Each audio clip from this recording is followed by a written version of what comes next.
G'day YouTubers, and thank you for tuning into today's video on YouTube. It's also another very hot day as well too. It's also the day where the solar eclipse is going to very much inaugurate from about 6 p.m. And just because there's a solar eclipse tonight, you know what I'm going to say, don't you? It actually does not mean that's going to stay cool because of the sunlight being covered by another total eclipse. I'm not really a smart aleck. Sorry, I can't even straightforward talk very well because, hey, I've been going through a number of run-ins of my video, and boy, there's quite a lot of background noise. But then, hey, at least it's not music. A lot of jackhammering and a lot of power tool noise. But then, hey, let me just talk about some of the good things so far in my backyard garden. And I might also want to talk about the summer so far because it's been very hot and dry so far, I think. It will be there from like tomorrow until at least Friday, of course, and Saturday like. And while this heat has been straightforward going around like mad, it has been totally and utterly crazy. And you know why? It's because we've been still stuck in this very big heat dome that we've been sitting around for a very long period of time. But anyways, let me just show you all the plants that I've just grown so far, including the big sized pumpkin. As you can see, it is a giant Halloween jack-o'-lantern, but it's not as big as the ones I've seen. What's it called?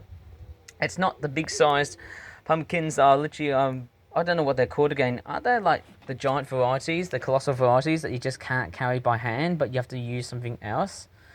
I don't know, to me, but at least, hey, this is actually quite a very nice sized pumpkin. It is very, very big, very, very large. I'm not sure how the colours are going to be ending up as. Who knows? It could probably impact the growth and the taste of the pumpkin. You know, there's a lot of sugars, there's a lot of nutrition being built inside of these things. Although, that being said, I think the sugars inside of actual pumpkins don't actually seem to be as unhealthy as just sugars in general, I guess. I mean, natural sugars are just better than man-made ones. Those which are made from sugarcane and being processed like something else. Anyways, I'm pretty sure pumpkins are full of fiber. That's the nicest thing about them. But yes, I'm going to talk about all the plants so far in my backyard garden. As you can see, I've been planting a lot of like winter crop cabbages, obviously, and then I've also got a few things I might show you around here. I've got newborn tomato seedlings. I think they're going to be way too late because as we ebb on our way towards September, I think it's going to be very, very, very difficult for the tomatoes to survive. Although we could have a dry September. You know, this is what many people are saying to me. You know, we might be getting no little to no rain in general, but I might be totally nutty wrong because there are some models, according to the weather forecasts from various different bits and blah blah. I think we've got low pressure and Atlantic systems coming in by next week, but who knows if that makes a difference. We'll just have to find out by not just talking about it throughout, let's just say, the remainders of this week. And there's a couple of butterflies. It looks like they're fighting each other while flying. It's like the flight and fight response all over again. Or maybe they're just flying around doing a bit of a courtship display or something. The ones I need to look out for are the large cabbage patch white butterflies, of course, because they can cause a nasty lot of damage. Sorry, I can't even talk properly. There's actually about 3 to 4 white butterflies. And it seems like, hey, the butterfly population has actually been doing extremely well so far during 2026 because we had a lot of dry and hot weather. Last year was also another recovery. So by next year, we could even see another big boom of butterflies. Hopefully, if spring does not become very wet, and hopefully summer doesn't become wet as well too. But we'll just have to see about that because hopefully next year, as I'm forecasting that, yes, next year's summer is going to be drier than average, well, guess what? I might as well just plant some, like, you know, drier than average, well, should I just say drought-tolerant related stuff. Drier than average sort of suitable plants or drought-tolerant plants. I don't know. I'm just quite curious to see what's up for grabs for next year. But 2027 is unfortunately not my year, I'm afraid. But I'll talk about why I won't say that 2027 is going to be my year, because obviously it's going to be a completely and utterly different story for my YouTube channel, and it's definitely not going to be my channel's year because it's going to be taking on a long hiatus. Though videos will still be produced, I'll be on a hiatus on doing other things. Although I will be continuing to make new videos for 2027, but only to a very small scale. And there's a motorbike that's whizzing its way on the background. But anyways, I'm going to go ahead and straightforward whiz my way through and just blabber about what plants have I grown so far. So we've got some cabbages, and I've also got a lettuce. Now, the one way to tell the difference between cabbages and lettuces is that lettuces have actually got a bit more of a, sort of a, you know, limey green, sort of yellow, sort of a limey green, sort of, what do you call it, chartreuse or fluorescent green, yellowish greenish sort of leaf color, whereas the cabbages are a bit more of a green that is a little bit grayish, I guess. But I might be totally wrong in terms of color shading. And then we've also got another pumpkin seedling. Now that thing there has, if I can look very carefully, it has started to produce quite another pumpkin fruit here, of course. I'll talk about that one later on. Or maybe do you want me to show it a little bit more closely right now, of course. Let me just go a little bit closely without damaging the rest of my backyard garden. So there it is. And I'm going to go a little bit closer because, hey, let me just show you where that thing is, hey. So we've got some fresh stuff inside here. I'm just going to turn the brightness a little bit on so that I can show you a little bit closely. And there's a bee that's buzzing around, of course, because obviously, hey, this year's summer has been, well, to think about it, it's actually been very bad and detrimental because of the heat. And many of these bees have been, unfortunately, dying so much. So much so that, yes, whenever I think about hot summer events, that has caused a massive detrimental effect to the bees. But nevertheless, I should actually have a look at other plants here as well, too. Right, we've got more pumpkin seedlings as well too. They've actually been growing so much at quite a massive ratio. And as I said earlier before, my backyard garden has been growing exponentially so far, to possibly say the least. And yes, I can hear some water sounds. Let's just hope we don't get a massive hosepipe ban. Obviously, that's one of the biggest qualms that this summer has had so far. We had a lot of consequential dry weather, and that has seemed to be a great big menace. I'll tell you what, it's been massively dry. In fact, if you look at the rest of, you know, maybe if I try and show you in a separate video and talk about maybe by the end of summer, or maybe by, you know, when the time when we get towards, I don't know, maybe by the time when the warm temperatures start to end, we will definitely talk and summarize about how the summer has been, because it has been detrimentally dry, and it's also been very challenging. I tell you what though, guys, although it's been very optimistic, it's also been a massively challenging summer for me, I'll have to say, hey, in terms of how dry it has been. Look, if you look at 2025, it was drier than average, because we've just gone past by a spring that was very sunny, but the drought was much longer. You know why? Because there wasn't that much April showers to basically fuel in for more May flowers. Yeah, quite interesting, isn't it? I think spring 2026 did a bit better. Although it was a drier than average spring, there was a bit much more cloud and there was a bit much more rain, I suppose. So I don't know if spring 2026 was a little bit duller. I think it was a bit more duller compared to like 2025. But then, hey, look at the number of bees and butterflies floating around, and there's some magpies chirping in the background. Okay, so yes, we've got a lot of nasturtiums, lots and lots of pumpkins, lots of sunflowers. Everywhere I see is just a big swathe of flowering activity. Massive, I say, hey, massive work indeed. Just stunning. And if I look at the pumpkin seedlings, well, there's some right here, eh? There's a varying mix and a varying degree of just how good or bad they have been so far. Some have been growing quite excessively, others aren't growing so much. But yeah, maybe that's one of the nicest things about my backyard garden, is to try and monitor the plants as long as I keep them guys or girls very hydrated. Well, because, well, you know, some plants are hermaphrodites. Do you know what I mean, of course? Well, all plants are hermaphrodites, but I might be totally wrong. But anyways, we've got some big sized tomato seedlings. Now, I'm not sure when they're going to start producing some flowers. And that is a big size white butterfly with black patterns on its wings, which is actually quite stunning to look at. And there you go, look at this tomato seedling. It has actually grown quite exponentially large. I would guarantee that by the looks of it, it really does require a lot of effort. I could tell the guy, say that tomato seedling may or may not be able to try and produce that much tomato bits of flower and bits of fruit and whatnot. I don't know, I'm just quite curious that hopefully if I do add some liquid fertilizer on, it might actually, you know, speed up the process. That could be a very good, well worthwhile sort of thing.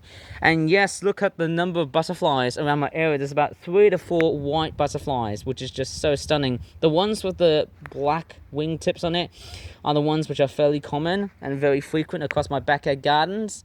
And they are great, but they can also be very negative, because once these butterflies start to lay their eggs, especially on cabbages, that's when they cause the most irreparable amount of destruction. So once you start to see these butterflies laying lots and lots of eggs, and when you start to see caterpillars emerge out of their eggs, hatching their ways, and then they start to gnaw around, you know, my cabbages in a similar fashion to how pigeons gnaw their cabbages, gnaw people's crops and stuff like that. No, I'm not saying that, but then I'd say more like, hey, you know what, that's the thing, you know, caterpillars and pigeons and other birds can pretty much destroy so many people's crops. You know, that's the same thing with aphids. You know, talk about different types of, you know, little, let's just say, crop mongering pests along everywhere. You know, the utter nuisances around the house, that can really crop and destroy, that can just crop around and, you know, destroy my crops. I mean, that's the thing, you know, you got to have really, really good monitoring systems to try and say, hey, how's my cabbages are doing, or how's my lettuces are doing? Well, they're not doing very well because it's been quite a wet summer and we had a lot of slugs. That's it. I'm just giving you a good example here of how, you know, how could something good could also present something that could be very bad and challenging and negative along the way. But anyways, now so I'm going to go ahead and traverse across. We've got another pumpkin that's been straightforward, starting to formulate, of course. I might have to probably think about, you know, getting... And what is that fly doing? I'm not sure about flies. I don't think there's any bad effect about flies sitting right over on pumpkin fruits. Hopefully it doesn't do any droppings, because it might be very bad and infectious. It looks like it's just rubbing itself, of course.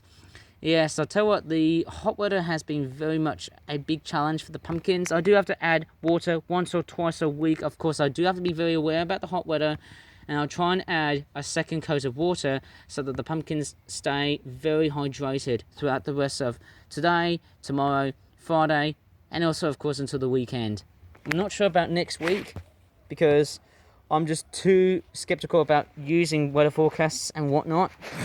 Anyways, we've got more in the way of pumpkin seedlings. There's no female flowers in the cards. There's also some calendula seedlings as well too. They've been creating some really good flowers, which look very similar to this sunflower here. And like so many sunflowers, this is actually one of them that can really withstand dry weather events. I could tell what, the dry summer weather events that we had so far, they've been proven challenging, but they've also been quite relatively beneficial to some plants as well too.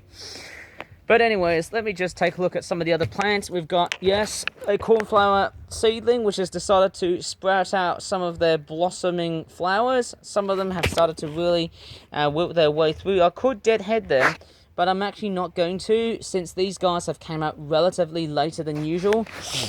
Okay, and let me just show you other plants in general. We've actually got more in the way of like lettuces, and I'm keeping an eye on all of the lettuces, just because the problem with lettuces is that when you get lettuces and then when you straightforward try and grow them, especially during this time of the year, and when temperatures start to accelerate about 25 degrees Celsius and over than that, the problem is that lettuces would actually either wilt or they will straightforward start to bolt. That's the only problem with lettuces. They are actually more comfortable in, let's just say, in the lowest of all the warm temperatures. 21 to 24 is more ideal.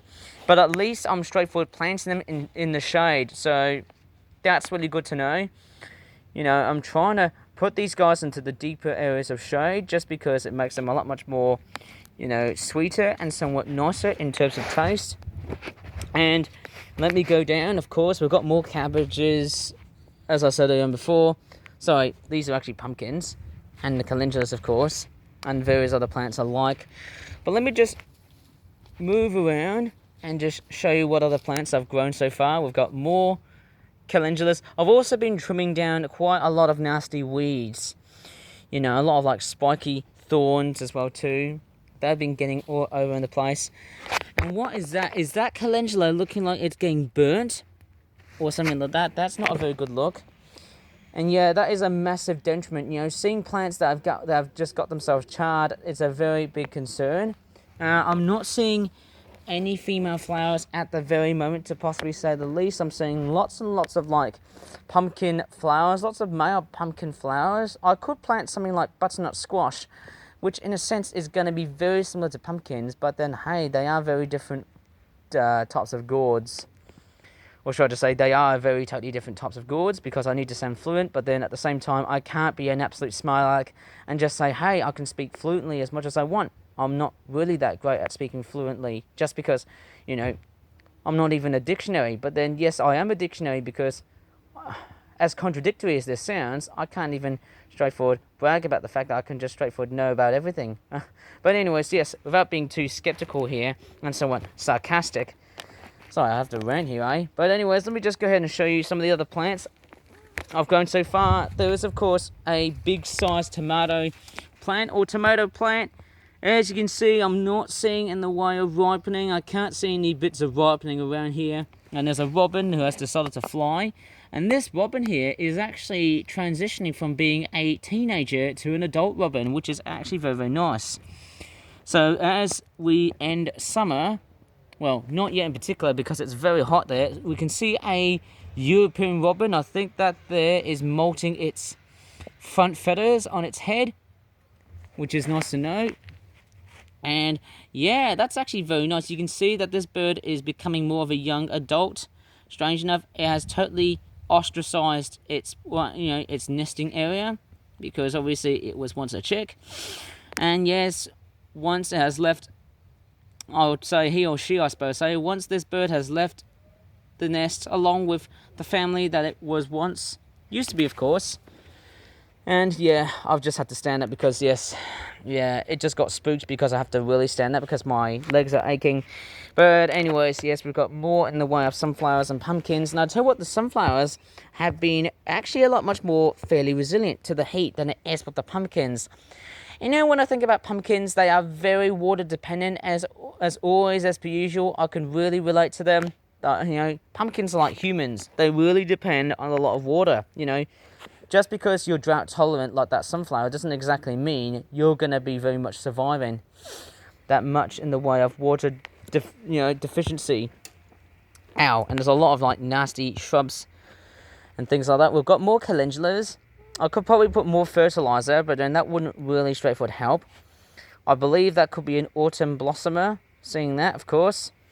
Got lots and lots of pumpkins. I'll tell you what, the pumpkins, in terms of how much that they are growing, I'll tell you what, that is the utter success of what I'm having at the moment. We've got lots of nasturtiums, lots and lots of sunflowers. Everywhere I see is a lot of successions. Very impressive. Yes, we've got more nasturtiums, more, you know, pumpkin seedlings. I'll tell you what, they've been growing so massively, and I'm not seeing in the way of like female flowers at the moment here. I can just see their fruits, but I'm not seeing in the way of their flowers. More sunflowers. I mean, look at this. I mean, what's even more strange is that if I go up towards here, there is, of course, a sunflower flower that has just started to form, but unfortunately, I think that one there has been very short-lived. That's not a good sign, but nevertheless, hey, that's very much the utter epitome about summer. You know, when I start to think of plants that have just started to die out and rot their way through, you know, that is a sign. You know, talking about plants in the way they very much die is very much a thing. You know, I could have straightforward harvested that thing as a wedding flower, but by then it's too late. But anyways, hey, I could probably, you know, use sunflower seeds as a purpose, either for bakery purposes or as bird food. It's wonderful. I don't know, it just sort of assists me. It's a wonderful looking thing to have. You know, with sunflower heads, they can also be used with so many different ways. Or maybe make them into sunflower oil. How about that, hey? As a little bit of industrious bits of art and stuff. Again, we've got more cornflowers that are planting on the back, of course. We've talked about these, of course. And there's more calendulas, there's more pumpkins. tell you what, it's actually getting quite massive. I'll tell you what the guys say. And off I go towards the other end. Oh man, there's that nasty looking hole, ditch hole as I like to call it, hey? It's like a little troll area here, eh? And there you go. I've actually just finally made it towards the other end, which is where I'm going to straight for conclude. Yes, we've got more sunflowers along the way, hey? But hey, I'm just going to straightforward talk about this summer and why it has been so detrimental. So, yes, as a general, there's a genuinely general, simple implementation about how the summer has been. So, as we all know, the jet stream has been moving up north again. And, of course, yes, there's been a lot of courses. We had areas of low pressure that were coming from the Azores, but that was actually drifting a lot much more in the way of heat. So instead of bringing rain, it just brought constant lots of arid heat, desert heat, a little bit like what you see in Africa or Australia, places which are very desert-like in appearance. Heck, the southwestern parts of the United States and Mexico also have that sort of climate. So it's bearing a resemblance to that of more of a semi-arid or maybe more of a desert-type climate.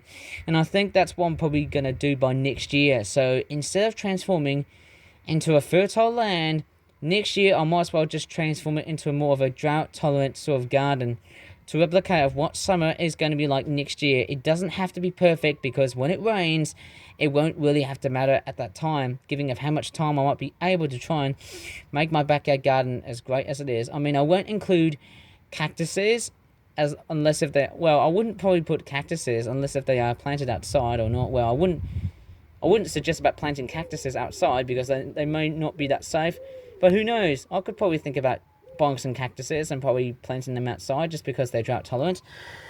But yes, I'll tell you what, there hasn't been that much in the way of rain, and as I've looked in the news so far, about 71% of England is currently vulnerable of drought. And that's one of the gnarlier aspects about this summer. And that's one of the things that really letting the summer a little bit more down. But nevertheless, hey, we can start to see so many in the way of butterflies. About 4 butterflies. And there's a lot of police sirens outside. Or it could be fire or ambulance. Because of the heat that's happening at the moment. Yeah, I tell you what, there's a lot of it going around. Yes. There's actually been so many butterflies so far during this heat wave. It's been quite a very remarkable time, I suppose. Say very good, very productive, and very, very, very beneficial. But not for all insects, I suppose. Say yes, there's a pigeon, of course. But yeah, look at the rest of the whole backyard garden. I mean, it does look very fertile, but on the entire background, it's all arid and very dry. And that's why I've been having to work really hard to keep these guys really, really hydrated. That's the most important thing about these plants. They really need a lot more moisture retention and a lot more soil moisture retention without defecting it. Okay, so, wow, I can't believe this. I mean, look at the butterflies. They're going everywhere like mad. That is just amazing. I'm not really just sure why am I seeing like 4 or 5, possibly 6 butterflies, if not 7. That is incredible. The number of butterflies in my backyard garden is just absolutely amazing. I'm seeing like 5, 6, 7 butterflies. So I'm doing the memes again. But you can just see the butterflies are basically booming once again. That is amazing.